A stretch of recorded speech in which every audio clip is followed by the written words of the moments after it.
Uma capa geralmente é aquilo que a gente tem o primeiro contato ao ler uma obra, seja um livro, seja um quadrinho, ou seja numa forma diferente, na forma de um cartaz de filme.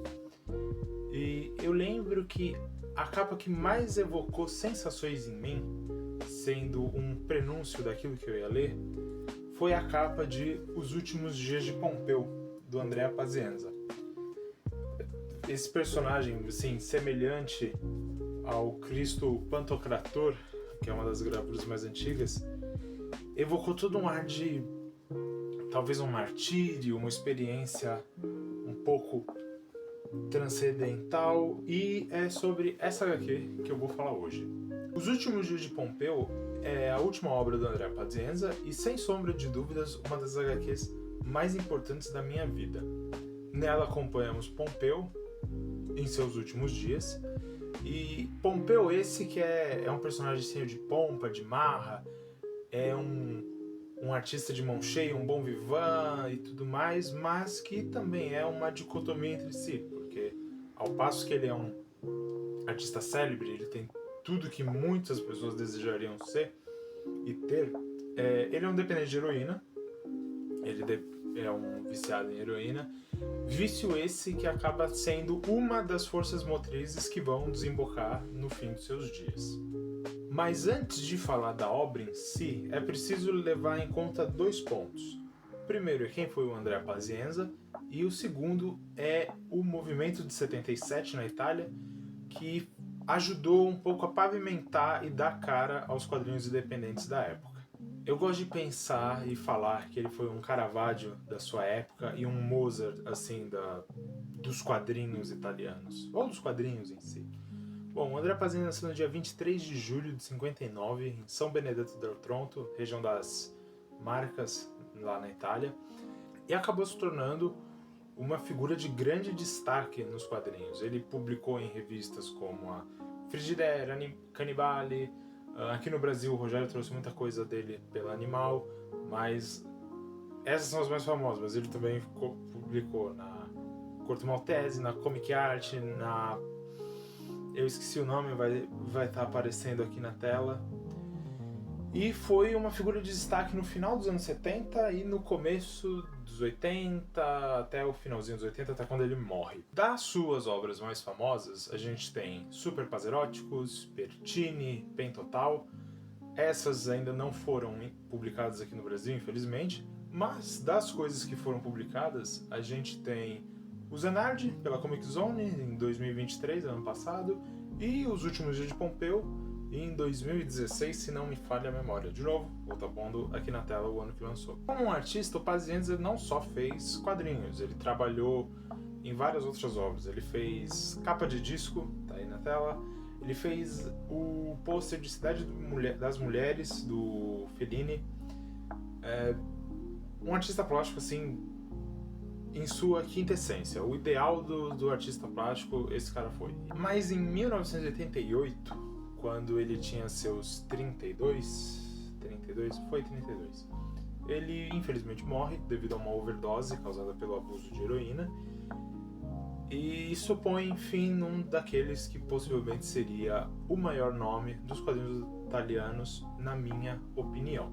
Tendo participado do movimento de 77, o Pazienza acabou se tornando uma figura ícone da vanguarda na época, seja por N questões, e agora eu vou explicar de uma maneira um pouco concisa o que foi esse movimento de 77. Bom, é importante ressaltar que o movimento não surgiu do nada em 77. Já haviam outros movimentos, outras revoltas, acredito que começando em 68, mas que desembocou e tomou grande força em 77 mesmo. O movimento de 77 ele foi um movimento social e estudantil que buscava contestar vários problemas da Itália naquela época. Problemas com os partidos, com os sindicatos, com a polícia, e também pegou um grande volume assim na contracultura, porque na Inglaterra a gente estava tendo o punk rock como geral estava sendo espalhado. Então o movimento de 77 também buscava, de certa forma, mudar algumas coisas dentro da sociedade onde ele estava. Então, eu não sou um historiador, então eu não vou me discorrer tanto assim, porque é um dos momentos assim da história italiana que é mais difícil de interpretação, então precisaria de todo um estudo que eu não fiz, mas o que é importante ressaltar é, conforme o tempo foi passando, esse movimento foi um pouco que perdendo a força, a credibilidade, muitas pessoas começaram a interpretar ele de várias maneiras, e essa perca de força e significado acabou fazendo com que uma certa estagnação se criasse. Estagnação essa que acabou sendo um fator culminante na falta de perspectiva dos jovens italianos. E essa falta de perspectiva, ela acaba sendo um fator muito chave que a gente consegue acompanhar muito bem nas obras do tempo, seja no Zanardi, nos Últimos Dias de Pompeu, ou até de outros autores, por exemplo, o Han Xerox, do Stefano Tamburini e do Liberatore. Tendo explicado um pouco disso, a gente vai agora, de fato, para a HQ em si. Os Últimos Dias de Pompeu é uma experiência única, pelo menos para mim foi uma experiência única. Eu não sabia que eu ia me deparar com uma obra com uma prosa tão assim, suculenta de se ler. Cara, o texto do Pompeu, ele bate de frente, na minha opinião, com textos como Sandman, Day Tripper. É fabuloso a forma disso. É uma jornada ao subconsciente do Pompeu. Então, tem momentos que eles são amargos, tem momentos que acaba você dando uma risadinha de leve aqui, seja por algo de fato engraçado ou pelo absurdo da situação, mas é uma obra incrivelmente triste. Ela tem um certo tom onírico de serem fragmentos, que não é necessariamente uma história linear, não necessariamente está explícito que uma coisa acontece depois da outra. E, inclusive, é uma sacada que para mim é perfeita, porque os últimos dias do Pompeu não necessariamente são 5 dias corridos ou uma semana, pode ser um período um pouco maior. Mas a composição das páginas me impressiona também. Eu estou falando de uma composição muito lúdica. O rosto de um personagem às vezes está pegando só uma parte. Pra mim é uma forma mais simples de um Sérgio Top de composição de páginas, mas pelo fato de ser simples não quer dizer que é inferior ou deixa de ter uma certa qualidade. E é muito curioso também porque fica explícito que o Pompeu acaba sendo uma alegoria do Pazienza, como foi o Pen Total antigamente. O Pen Total foi publicado antes de Pompeu. E por ser um fragmento da persona do Pazienza, a gente vê que o Pompeu ele quebra um pouco daquele estereótipo do viciado junkie. Não é só porque o cara é viciado em heroína, que ele é um escroto, que ele não sabe de nada, que ele perpetua todos esses pontos negativos. Porque é uma questão de saúde, um problema grave. Mas o Pompeu, ele é erudito. Começa o quadrinho, ele tá lendo possivelmente é o artigo do... Eu vou pôr o nome do cara aqui, que foi um tradutor e acadêmico italiano, falando sobre o poema Wasteland, do T.S. Eliot. E isso já dá um quê de que o personagem em si, ele tem uma certa bagagem. O Pompeu deixa de ser aquele viciado cartunesco, no sentido da imagem estereotipada, e eu sinto que conforme eu lia, eu ia me tornando amigo dele. E essa é a coisa mais cruel que esse quadrinho faz com você. Você fica amigo do Pompeu, você quer ser amigo desse cara, conversar, porque ao passo que às vezes ele é um merda por completo, ele é uma pessoa muito gente boa. E quem não é assim, não é mesmo? Então você vai ficando amargurado quando chega uma parte e você se toca e fala, cara, ele vai morrer, não vai dar certo. Eu me sentia como na Divina Comédia. Eu sendo o Dante e o meu Virgílio sendo o Pompeu, só que ao invés de me guiar, eu tava indo pro buraco junto com ele. Então, é uma leitura densa. Não é tão simples, mas também não é hiper, assim, ir a fundo. Não chega a ser cultural. Os Últimos Dias de Pompeu, pra mim, foi a cristalização do que se passava na época. E ele se tornou um clássico porque, pra mim, um clássico é uma obra que cristaliza o pensamento da sua época.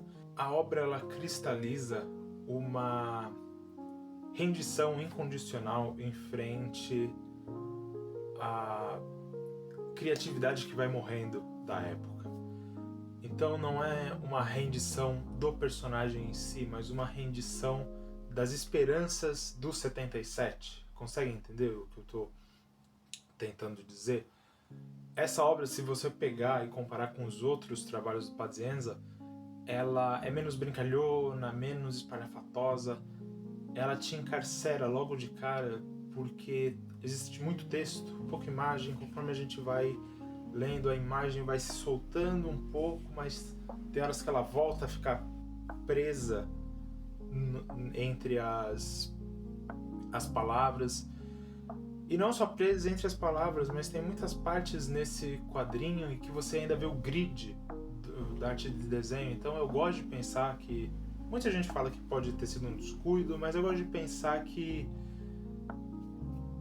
inconscientemente ou conscientemente o autor quis brincar com isso de ser tudo quadrado, de você estar se enclausurando em pequenos quadrados, pequenos espaços, delimitando pequenas funções. O Pompeu, ele pode ser visto como uma alusão lúdica à derrota de toda uma geração, mas para mim não deixa de ser também uma mensagem. Tem um momento muito chave nesse quadrinho que em mim despertou várias sensações boas e ruins, que é quando ele tá falando com um ratinho, uma paródia de Mickey Mouse, e ele questiona, ele satiriza o rato falando que como se houvesse um fundo do poço para mim.